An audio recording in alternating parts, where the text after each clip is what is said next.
Volta com a leitura do livro Recordando Vidas Passadas, da doutora Ellen Van Bach, e hoje a gente vai refletir sobre a seguinte questão: por que a lembrança de uma vida passada pode ser frustrante?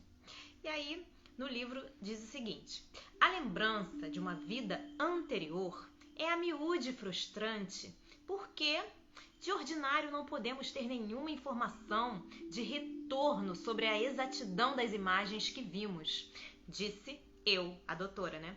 Mas se vocês se lembraram da sua sala de estar com nitidez sob efeito da hipnose, poderão verificar com membros da sua família se essas lembranças estão corretas. Uma recordação desse gênero é um exemplo de criptoamnésia, ou seja, a lembrança de pormenores outrora conhecidos, mas há muito tempo conscientemente esquecidos. Já era chegado o momento da viagem número 3. Os membros do grupo se espreguiçaram, relaxaram e instalaram de novo sobre seus cobertores e travesseiros. Eu os adverti: esta é a hora da sesta depois do almoço. Desta vez vocês ouvirão minha voz, dizendo-lhes que permaneçam acordados. Verifico que é cada vez mais difícil manter meus sujeitos num transe leve na terceira viagem hipnótica. Por isso, não se surpreendam se eu parecer meio mandona e não parar de dizer-lhes que se concentrem na minha voz. Comecei a indução rapidamente, pois sabia que os 12 membros do grupo podiam ser hipnotizados e eu não precisava de um longo processo de indução. Pedi-lhes ainda que recordassem alguma coisa do passado imediato em sua vida presente para finalidades de verificação.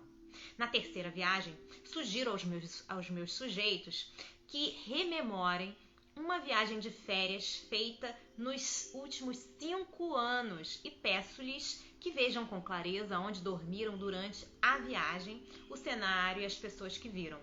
Em seguida, levo-os para o céu, de volta às fofas nuvens brancas. Agora vocês vão flutuar ao redor do mundo, anunciei. Quando eu disser o nome de um lugar, deixem que uma imagem acuda às suas mentes. Enquanto minhas instruções os levavam a cada continente, pedi-lhes que escolhessem um lugar a fim de experimentar uma vida passada cujas imagens não fossem vagas, um lugar para o qual se sentissem emocionalmente atraídos. Essa instrução resultava nas mais claras de todas as viagens. Para os meus sujeitos, a primeira viagem, não raro, é a mais emocionante, provavelmente por ser a primeira experiência. Mas a terceira provoca com frequência as emoções mais fortes, porque eles se acham num estado mais profundo de hipnose. Além disso, parece que eles têm uma série maior de vidas passadas para escolher na terceira viagem, graças às instruções geográficas. Pedi-lhes, enquanto estavam em transe hipnótico, que descrevessem um evento comunitário ocorrido naquela existência. O idioma que ouviam falar, uma viagem que tinham feito e uma cerimônia religiosa que tinham assistido. Por ocasião da experiência da morte, eu tornava a pedir-lhes que prestassem atenção ao modo com que seus corpos eram tratados depois da morte. Concluída a viagem, eu lhes perguntava se tinham conhecido alguém nessa existência que conheciam em sua vida atual. Muitos sujeitos estão interessados em descobrir, através do seu subconsciente, se compartilham de vidas passadas com pessoas que são importantes para eles agora, de modo que a pergunta lhes ministra a oportunidade de estudar essa possibilidade. Nessa viagem, fiz aos meus sujeitos a sugestão pós-hipnótica de que se sentiriam notavelmente alegres quando despertassem e quando eu os trouxesse de volta ao presente, eu os acordaria. A maioria despertou com um sorriso e pôs-se a falar entre si antes mesmo de preencher os questionários. Minhas instruções para que fossem alegres tinham funcionado, sem dúvida alguma. Como acontecera com outros grupos, a terceira viagem foi a mais impressionante para a maioria dos sujeitos. Jonathan descreveu um fortíssimo sentimento de amor que experimentara durante a cerimônia religiosa em que desposara uma namorada de infância.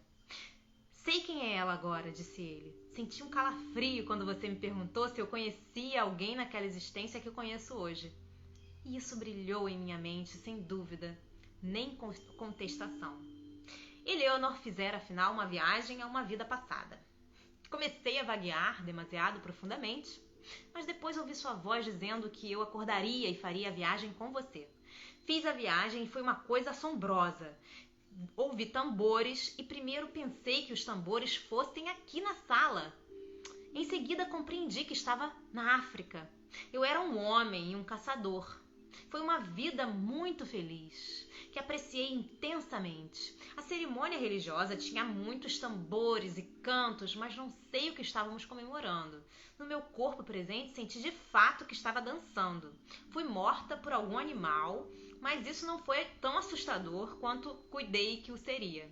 De certo modo, parecia muito natural que eu morresse dessa maneira, e não guardei ressentimento do animal por me haver matado. Foi grande a comoção na aldeia quando os outros caçadores trouxeram meu corpo de volta, e me senti grata àquela gente por todo o carinho que me dispensava. Meus sujeitos estavam agora à vontade uns com os outros e levaram algum tempo partilhando das suas experiências.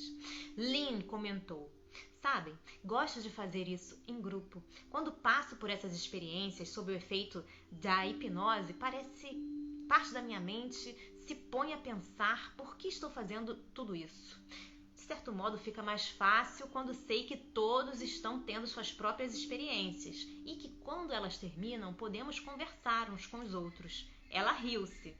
Parece então quase normal rememorar uma vida passada.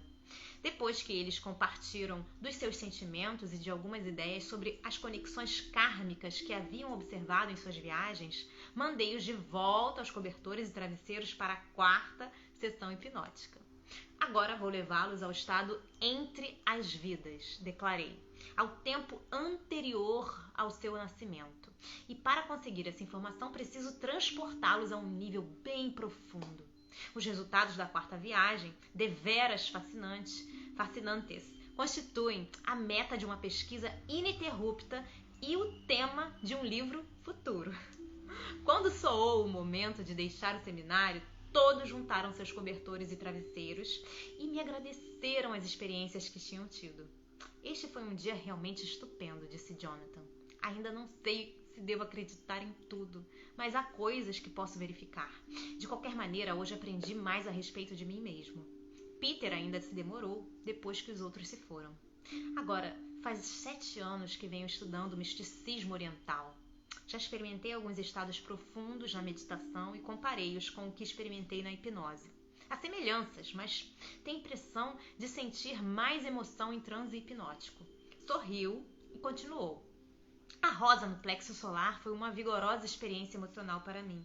Senti lágrimas deslizando pelas minhas faces, lágrimas de alegria, quando você disse isso, e uma onda de emoção me invadiu.